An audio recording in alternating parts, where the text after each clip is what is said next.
사랑의 하나님 아버지, 오늘 우리에게 귀한 주일을 허락하시고 예배의 자리로 이끌어 주셔서 감사드립니다. 하나님의 은혜를 찬양과 감사로 드리는 이 시간, 하나님 홀로 영광 받아 주시고 비록 예배당에서 드리지 못하고 온라인으로 드리지만 진리와 성령으로 예배하는 참된 예배로 하나님께 올려드리게 하옵소서. 예수님의 이름으로 기도하옵나이다. 아멘.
우리의 삶의 시작과 끝이 되시는 전능하신 하나님, 위로부터 부어주시는 평안함으로 저희를 붙드시고 하나님의 임재가 가득한 성전 안으로 이끄시어 주님 안에서 쉼을 누리며 자유로이 예배하게 하시니 감사를 드립니다.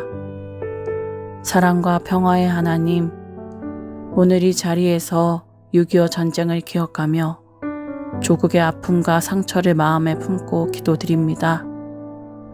동족이 서로에게 총뿌리를 겨눠야 했던 날들과 울부짖는 아이들의 울음소리와 사랑하는 가족을 잃은 이들의 통곡이 이 땅 곳곳에 스며 있습니다. 그 아픈 역사를 오늘 우리가 다시금 가슴에 새깁니다. 자유와 평화를 지키기 위해 목숨 바친 수많은 군인들과 민간인, 그리고 아직도 가족을 기다리는 이상 가족의 눈물을 주님은 아십니다. 그들의 희생이 헛되지 않도록 우리가 평화의 길을 걷게 하옵소서. 이 땅의 젊은이들이 더 이상 전쟁이 아닌 평화와 희망을 이야기하게 하시고, 총을 겨누던 손길을 거두고 주님을 찬양하는 악기를 손에 들게 하시며, 포탄 대신 말씀을 들고 세상으로 나아가 생명을 살리는 이 나라의 미래를 허락하여 주시옵소서. 지난 한 주간 저희를 기도회의 자리로 부르시어 아버지의 특별한 사랑을 받아 새 힘을 누리게 하시니 감사를 드립니다. 기도의 자리에 나와 이루 말할 수 없는 고통으로 아버지의 이름만 부르고 눈물만 흘렸다 하여도 저희의 심령 깊숙한 곳을 아시는 주님께 간곡히 적은 눈물의 호소문을 받아 주옵소서. 고난의 숲과 담즙을 기억해 주셔서 이제는 슬픔의 근원에서 복의 근원으로 옮겨 주시기를 기도드립니다. 비록 속히 이루어지지 않아도 평안의 위로를 허락해 주셔서 항상 기뻐하고 감사하며 주님 앞으로 가까이 나아와 계속 기도를 해야 하는 근거들을 날마다 발견하게 하옵소서. 이루어지지 않은 기도를 붙들고 사는 것이 아니라 아버지를 사랑하는 기쁨을 회복시켜 주셔서 주님을 예배하는 즐거움이 저희의 힘이 되어 주시옵소서. 저희가 주님을 더욱 힘써 알아가기를 간절히 원합니다. 이 시간 선포되어지는 말씀을 마음에 품고 세상 밖으로 나갈 때에 말씀으로 저희 마음의 터를 견고하고 강하게 해주셔서 어떠한 상황에도 흔들리지 아니하게 하옵소서. 하나님의 허락하심에 이유가 있음을 믿습니다. 오직 아버지의 뜻만이 우리의 삶에 이루어지기를 간구하고 항상 하나님만 바라보며 하루하루를 감사로 승리하게 하옵소서. 저희의 눈물의 기도와 찬송의 헌신을 받으시어 하나님의 아름다운 성전을 지어가는 재료들로 사용하여 주시옵소서. 저희의 영원한 분기시요 기업이 되시는 예수님의 이름으로 기도드립니다. 아멘. 하나님께서 기뻐하시는 예배는 하나님을 계속 바라보는 것입니다. 실제로 구약 성경에 바라보면요, 그 성막 주변에 모여서 하나님을 예배하던 자들이 할 수 있는 것은 그 성막에 계신 하나님을 바라보는 것밖에 없었어요. 하나님께서 나의 죄를 용서해 주실까? 우리의 모든 연약함을 사해 주실까? 그 마음을 가지고 그저 하염없이 하나님께서 계시는 성막을 바라보는 거예요. 그게 구약의 예배였습니다. 그 성막을 바라보며 기대하며 기도하는 거예요. 하나님, 저의 죄를 용서하시겠습니까? 하나님, 제가 너무 힘겨운 상황 가운데 있는데 저에게 힘을 주시겠습니까? 왜 바라볼 수밖에 없어요?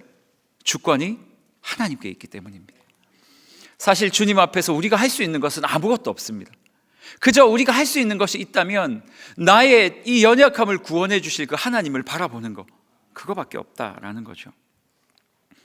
실제로 이제 구약 백성들이 그 출애굽을 하고 광야를 걷다가 중간에 진을 쳐요. 그래서 이제 진을 치면 어떻게 진을 치냐면 중간에 성막이 먼저 딱 자리를 잡고요. 그 성막 주변으로 이스라엘 200만 명의 텐트가 쫙 동그랗게, 캠핑 사이트 생각하시면 안 돼요. 성막 주변을 쫙 동그랗게 진을 치는 거죠. 보통 같으면 입구를 어느 쪽으로 향할 것 같다 생각하십니까? 적군들이 출몰할 수 있으니 성막을 중간에 두고 성막을 등지고 바깥을 바라보는 게 일반적인 생각이에요. 그렇죠? 왜냐하면 적군이 뛰어들어오는 것을 봐야 되니까. 그러면 바로 뛰쳐나가 싸워야 되니까. 하지만 하나님의 명령은 달랐어요. 모든 텐트의 입구를 성막 쪽으로 향하게 하라라고 하나님 말씀하신 거예요. 그러면 사실 뒤에서 적군들이 오는 걸 모르잖아요. 전멸이죠. 근데 하나님께서는 이스라엘 백성들을 끊임없이 그렇게 훈련시키셨어요. 얘들아, 전쟁은 너희에게 있는 게 아니다. 너희는 너희가 할 일은 딱 하나밖에 없는데 적군이 어디서 쳐들어오는지 볼 필요 없다. 도대체 너희 주변의 상황과 환경이 어떤지 볼 필요 없다. 너희가 볼 것은 딱 하나다. 나만 보면 된다. 이스라엘 백성들은요, 그렇게 적군이 우글우글한 광야를 지나오면서도 오직 하나님이 계신 성막만을 바라보며 텐트를 쳤고, 오직 그 하나님께서 움직이셔야지만 그들이 구원을 받을 수 있다라는 사실을 알게 되었습니다.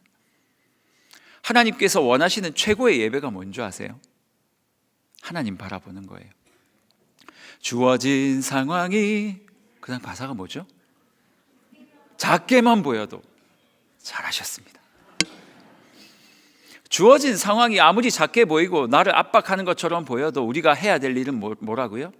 예수님, 주님 한 분만 바라보는 것. 한 2, 3년 전인가요? 제가 서연에서 그 3층을 지키는 자로 사역을 한 적이 있습니다. 일단 파송 때문에 목사님들 많이 나가셨고 드림센터에 사람이 별로 없었고, 제 역할은 뭐냐면 일부 예배 때 음향이 괜찮은지 아주 중책을 맡았죠. 음향 크기가 괜찮은지, 온도가 괜찮은지, 그래서 아주 부리부리한 눈을 딱 뜨고 서연 3층에 앉아서 일부 예배 때 음향 체크를 하고 조명 체크를 하고 있었습니다. 찬양 잘 하고요. 담임 목사님이 여기 나오셔가지고 말씀을 시작하시는데 아무 소리도 안 나는 거예요. 제가 너무 놀랐어요. 왜요? 거긴 저밖에 없었거든요. 그리고 제가 할 수 있는 일이란 이거 올리고 내리는 것밖에 없었어요. 소리를 크게, 작게. 너무 당황스러운 거예요. 아무리 둘러봐도 보이지 않고, 아무리 둘러봐도 제가 할 수 있는 일이 없는 거예요. 나중에 알고 보니까 드림센터에 문제가 있었던 게 아니라 요 송림, 요 마이크에 문제가 있었던 거예요. 그러니 제가 이 상황을 알았어도 할 수 있는 게 아무것도 없었죠. 아무리 노력하려 해도 내가 할 수 있는 것이 아무것도 없다라는 것을 깨닫게 된 거죠. 제가 그 상황을 묵상하면서 이런 생각을 했어요. 우리 인생과 똑같구나. 송림에서 해결하지 않으면 서연에서 아무리 노력을 해도 할 수 있는 게 없어요. 전원을 끄고 켜고 아무리 전문가를 데려온다 한들 이곳에서 해결하지 않으면 그곳에서 해결될 수 있는 것은 아무것도 없어요. 사랑하는 여러분, 우리의 인생의 문제가 이 땅에서 벌어지잖아요. 착각하면 안 돼요. 이 땅에서 벌어지는 문제라고 그곳에서 다 해결할 수 있다고 착각하면 오사 아닙니다. 우리의 문제를 해결할 수 있는 분은 누구셔요? 하늘에 계신 하나님밖에 없어요. 그래서 이 땅에 문제가 벌어지면 누구를 바라보는 거예요? 하나님 바라보는 거예요. 최고의 예배가 뭐라고요? 하나님 바라보는 거라 그랬잖아요. 이 땅에서 삶에서 문제가 생기면 하나님을 바라보고, 하나님 어떻게 해야 됩니까? 도와주세요라고 하나님께 의뢰하면 저 하늘에서 결제가 나면 이 땅이 해결되는 거예요. 이걸 제일 잘했던 사람이 누군 줄 아세요? 구약 인물 중에? 하나, 둘, 셋. 오늘 권사님 잘 나가시네요. 제 원고를 보셨습니까? 계속 다윗 이야기를 읽었잖아요. 사실 2주 전 금요 예배 때 이 자리에서 제가 이 설교를 했어요. 그런데 앞부분은 비슷해요. 다시 한 번 더 리뷰할 거예요. 왜냐하면 이 뒷부분을 하고 싶었는데 못했거든요. 그래서 한 번 더 가지고 왔어요.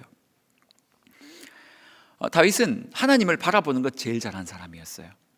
하나님께서 기뻐하시는 예배가 뭔지 제일 잘 알았어요. 그런데 이 다윗의 인생에 문제가 생겼어요. 너무나도 고단한 인생 가운데 왕만 되면 다 해결될 줄 알았는데 자신이 왕이 되고 나니까 더 문제가 커져요. 자신의 선대왕 사울이 너무 잘난 사람이었거든요. 우리는 사울 하면 좀 모질한 사람처럼 생각할지 모르겠지만 이스라엘 사람들에겐 다윗보다 훨씬 사울이 위대한 사람이었어요. 왜요? 키가 컸거든요. 잘생겼어요. 이스라엘 모든 사람이 저 사람이 우리의 왕이 됐으면 좋겠어요 라고 말하는 것처럼 말할 만큼 그는 잘난 사람이었어요. 다윗이 그 후임이 되었는데 할 수 있는 것이 아무것도 없는 거예요. 하나님 나 어떻게 하죠? 그런데 사울이 못했던 게 딱 하나가 있었어요. 그게 뭐였냐면 하나님께 묻지 않았단 말이에요. 다윗이 캐치를 한 거예요. 그래, 나는 차별화 전략으로 간다. 사울이 하나님께 묻지 않아서 망했기 때문에 나는 하나님의 법궤를 다시 내가 사는 다윗성으로 가지고 오고 그 하나님께 묻기만 한다면 나는 사울보다 훨씬 더 위대한 왕이 될 수 있을 거야.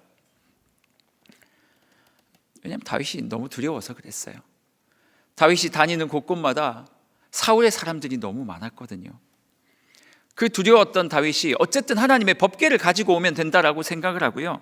아비나답의 집에 있던 법궤를, 이 법궤가요, 사무엘 시대 때 블레셋에 빼앗겼다가 막 계속 돌다가 아비나답이라는 사람의 집에 있었는데 사울은 이걸 중요한 거라고 생각을 못하고 안 가지고 왔던 거예요. 그래서 다윗이 이 법궤만 가지고 오면 자기가 왕으로서 역할을 잘할 수 있겠다 생각을 하고 법궤를 가지고 오게 되었어요. 참 잘하는 행동이었어요.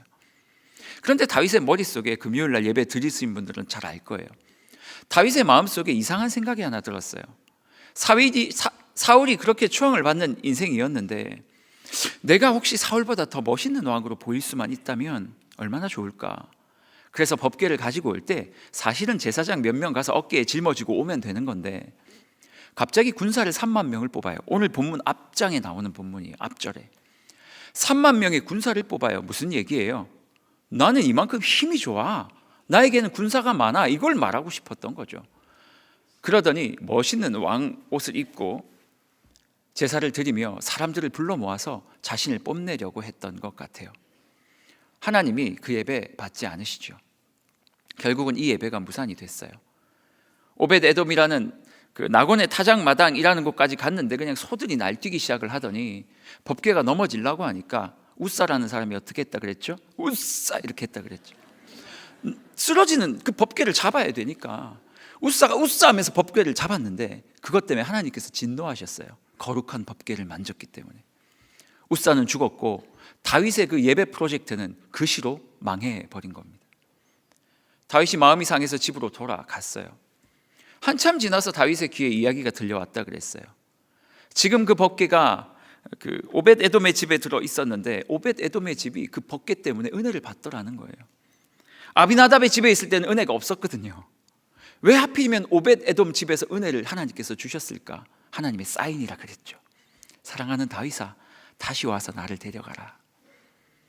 다윗이 그때 깨달았어요. 그래서 이제는 다윗이요, 그 허례 허식을 다 버리고 배 에봇, 그냥 허연 옷 하나 입고요, 그냥 약간 속옷 비슷하게 생긴 옷 하나 입고요, 그리고 제사장 몇 명과 함께 이제 군대 이런 거 없이 그들과 함께 다시 법궤를 옮겼는데 너무 잘했어요. 성경에 보면 이전에는 제사장들이 제사를 드렸었는데 이제는 다윗이 스스로 자기가 제사를 드렸어요. 뭐라고 말하고 있냐면 6걸음 갈 때마다 소 한 마리씩 잡았대요. 여러분 생각해 보세요. 6걸음 갈 때마다 소 한 마리 잡았으면 도대체 소는 누가 키워요?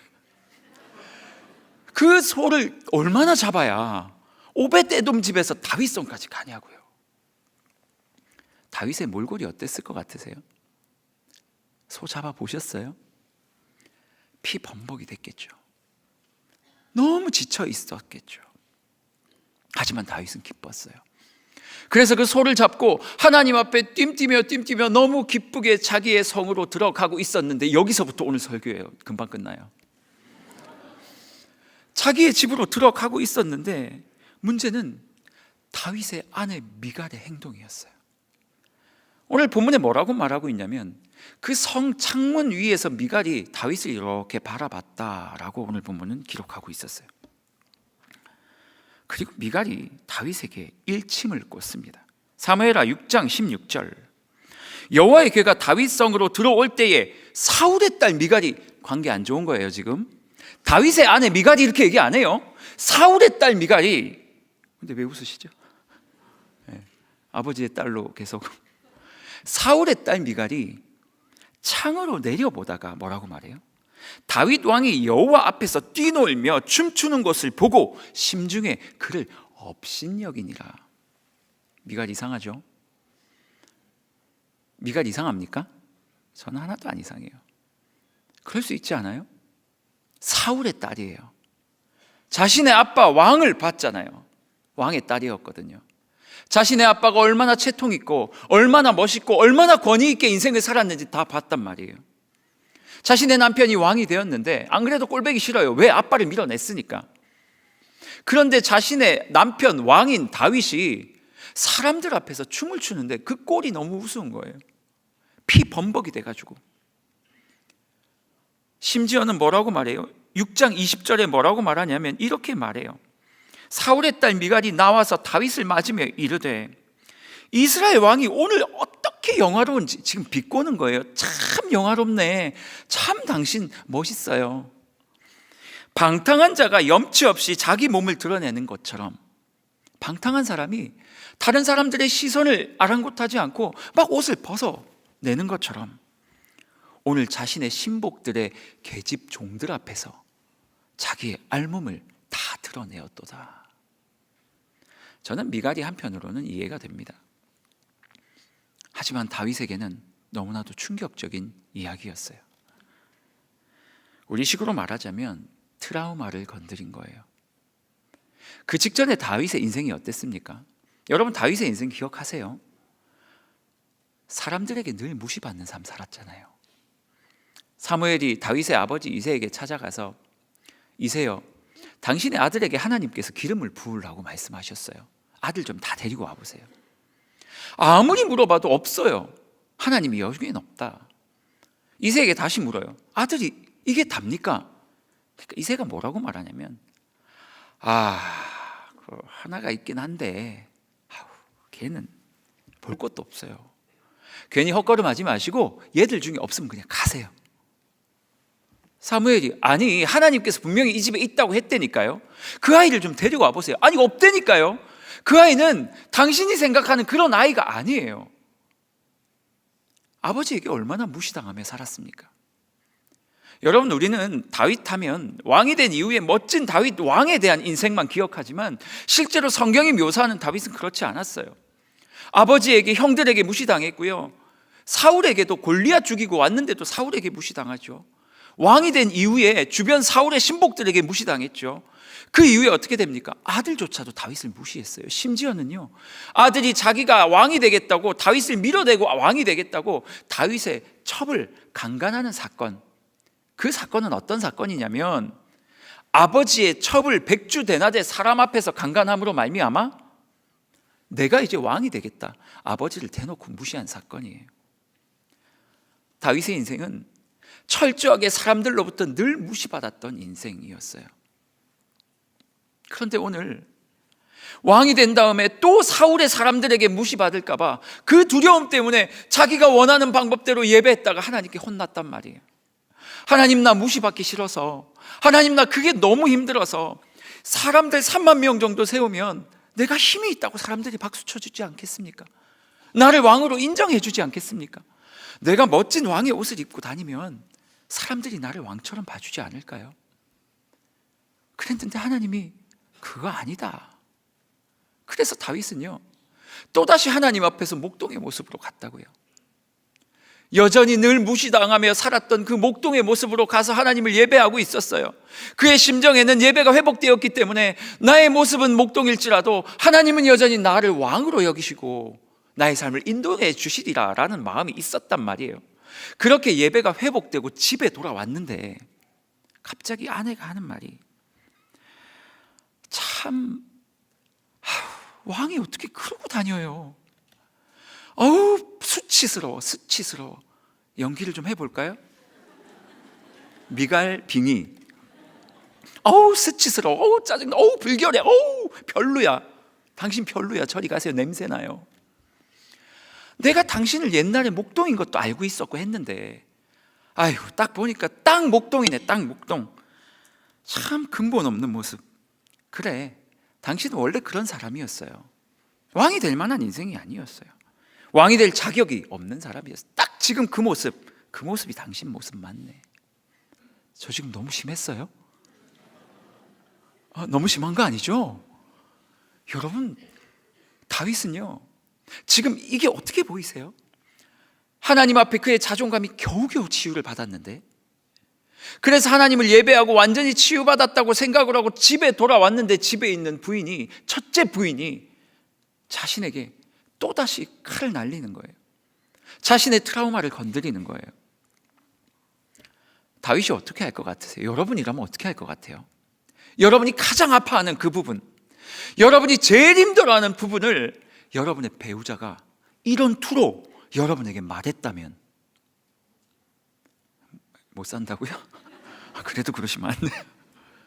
사랑하는 여러분, 제가 다윗이라면 쉽지 않았을 것 같아요. 그런데 오늘 성경은 다윗이 뭘 했다고 얘기하는 줄 아세요?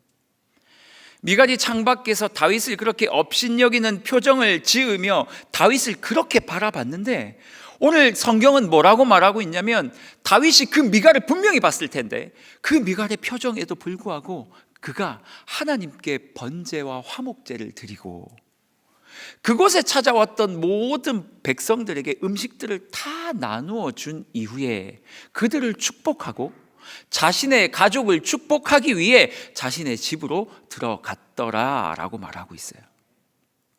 무슨 말이에요?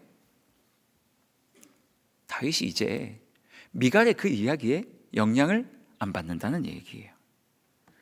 다윗이 지금 고백하고 있는 거예요. 미갈, 네가 아무리 나에게 그런 말을 해도 나는 이제 그 트라우마에 넘어가지 않아.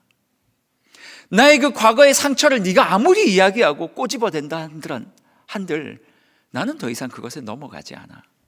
왠지 아니? 이미 나의 시선이 하나님께 고정되어 있기 때문이야. 경주마처럼 하나님만 바라보고 있어. 네 이야기가 아무리 내 귀에 들릴지라도 내 눈에는 주님밖에 보이지 않기 때문에 네가 그렇게 나를 도발할지라도 나의 입술에서 나오는 단어는 하나밖에 없어. 하나님을 예배하리라 라는 이 단어 말이야. 다윗이 자기 아내 미갈에게 이렇게 말합니다. 사무엘하 6장 21절. 다윗이 미갈에게 이르되 이는 여호와 앞에서 한 건데 그가 내 아버지와 그의 온 집을 버리시고 나를 택하사 나를 여호와의 백성 이스라엘의 주권자로 삼으셨잖아. 미갈아, 그 하나님께 내가 그렇게 뜀뛰며 찬양을 한 거야. 그리고 마지막 말, 내가 여호와 앞에서 뛰놀 것이다. 미갈이 당신의 그 뛰노는 예배가 너무 천박해 보여요 라고 얘기를 했는데 다윗이 뭐라고 말하냐면, 그래? 하지만 나는 하나님 앞에서 더 뛰놀 수 있는데. 여기서 말하는 이 뛰놀다라는 이 단어의 뜻이 뭔지 아세요?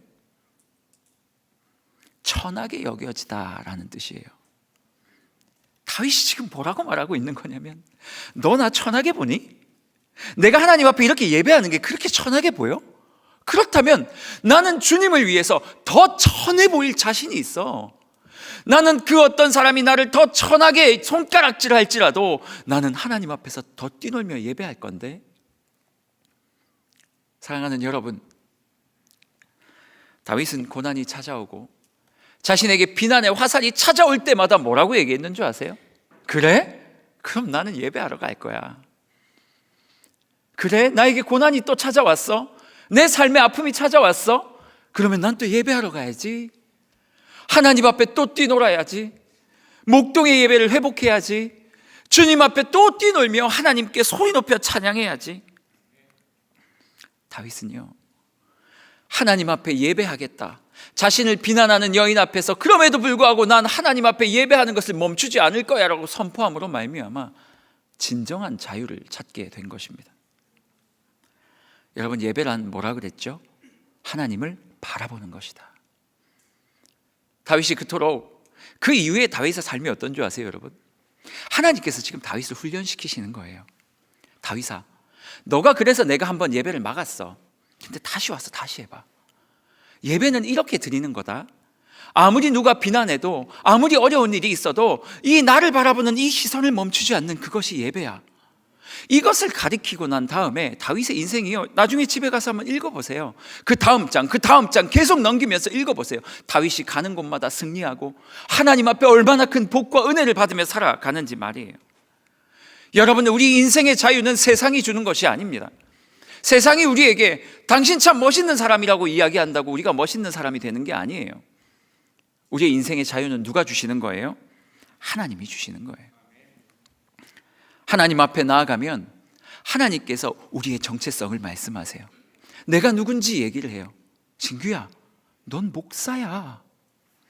사랑하는 누구야? 너는 내가 십자가 지고 너를 위해 피 흘려준 내 아들이야, 내 딸이야. 회사에 떨어졌어? 면접 봤는데 또 안 됐니? 아, 이번에 시험을 좀 못 쳤구나. 월급도 안 올랐다고. 소개팅 했는데 또 안 나왔어. 이번 달에 소개팅을 5번 했는데 모두 다 표정이 별로였어. 자꾸 남자처럼 봐, 여자처럼 봐. 웃으라고 한 얘기인데, 너의 인생에 고난이 자꾸 찾아오니 그래도 걱정하지 않아도 돼. 네가 나만 바라보고 있으면 돼. 네가 나를 바라보면 내가 세상과 상관없이 네가 누군지 이야기해 줄게. 그리고 네가 해야 될 일이 하나가 있다. 힘들면 나에게 찾아오는 거야. 그래서 나를 딱 바라보고 두 손을 번쩍 들고 나의 이름을 부르는 거야. 하나님, 김아무개가 또 찾아왔습니다.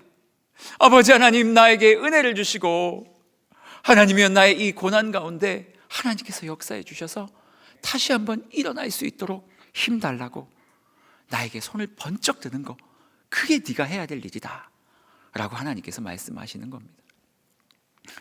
사랑하는 성도님들, 예배 잘 드리고 있습니까? 인생의 고난은 계속 찾아오잖아요, 그렇죠? 나는 고난 없이 다 평안합니다. 손 한번 들어보세요. 아무도 안 들어서 다행이에요. 여러분, 고난 없는 인생은 없습니다. 하지만 하나님께서 모든 고난 있는 인생에게 오늘 뭐라 말씀하신다고요? 예배하라고요. 어떻게 하는 게 예배라고요? 하나님 바라보는 게 예배라고요. 힘듦이 찾아오면 예배하는 거예요. 제가 제 아들이 제일 사랑스러울 때가 언제인 줄 아세요? 얼굴 다 일그러져 가지고 아빠 하면서 손들고 저한테 다가올 때, 이 아이가 손들고 울면 제가 어디라도 안 가겠습니까? 불구덩이라도 안 뛰어가겠어요? 우리 아들이 불구덩이에서 손들고 아빠 뜨겁다면 제가 그곳에 안 들어가겠냐고요? 우리 아들이 물에 빠져서 허우적거리면 제가 수영을 못하지만 그곳에 안 뛰어들겠냐고요? 이게 하나님의 사랑이거든요.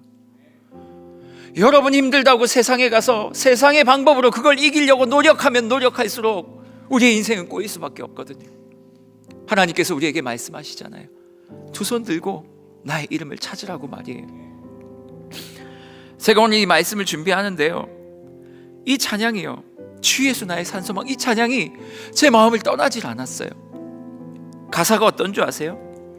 잘 들어보세요. 깊은 절망의 수렁 가운데 주님께 닿을 수 없던 우리, 너무 절망적이라서 하나님께 손이 안 닿는 거예요. 그리고 그 다음 가사요. 어두운 밤 중에 하늘을 향해 주의 이름을 나 부를 때, 오늘 말씀이랑 똑같잖아요. 하나님의 이름을 내가 두 손을 들고 부를 때 어떻게 한다고요? 어둠을 뚫고 오신 주 사랑, 나의 절망을 거두셨네. 하나님이 뛰쳐 내려오겠다고 말씀하시는 거예요. 그리고 이렇게 고백해요. 주 예수 나의 산소망, 할렐루야 주를 찬양하여라. 할렐루야 자유케 하셨도다. 죄의 저주를 끊으신 주께 구원이 있도다. 주 예수 나의 산소망.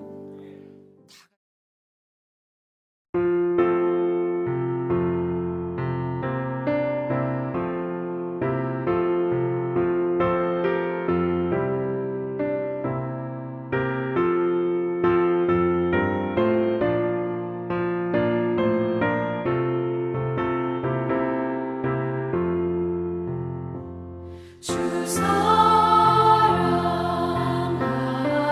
자 나 찬송할 때에 그 보좌 앞에 둘러서 그 보좌 앞에 둘러서 큰 영광 돌리세 큰 영광 돌리세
우리에게 한없는 사랑을 베푸시고 우리의 삶 속에서 필요한 모든 것을 넘치도록 부어주시는 하나님, 크신 사랑과 은혜에 진심으로 감사합니다.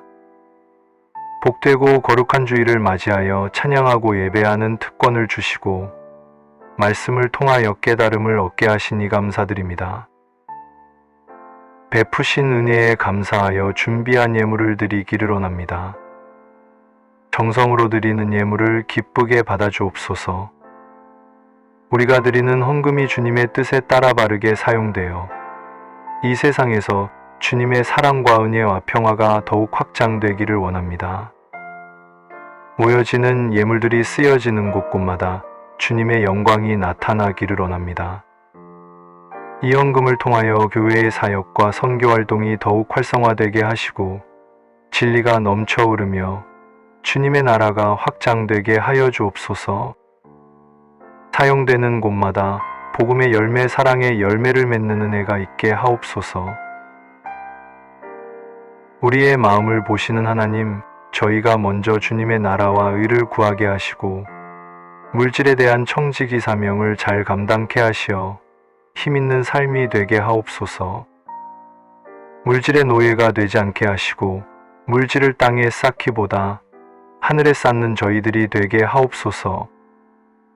온전히 주님만을 섬기며 주어진 재물과 시간과 능력을 주님의 영광을 위하여 사용하게 하옵소서.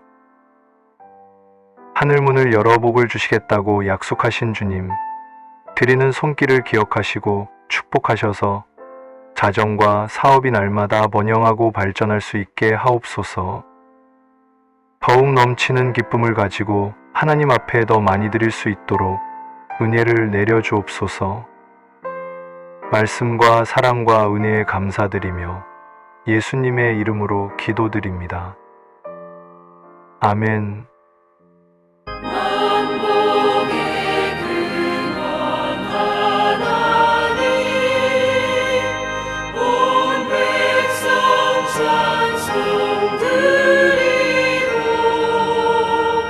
천천사여 찬송하세. 찬송 성부 성자 성령.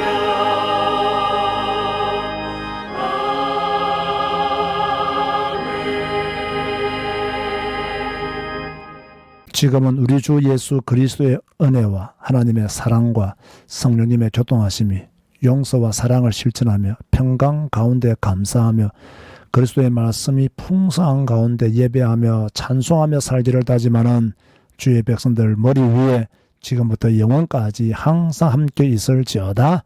아멘.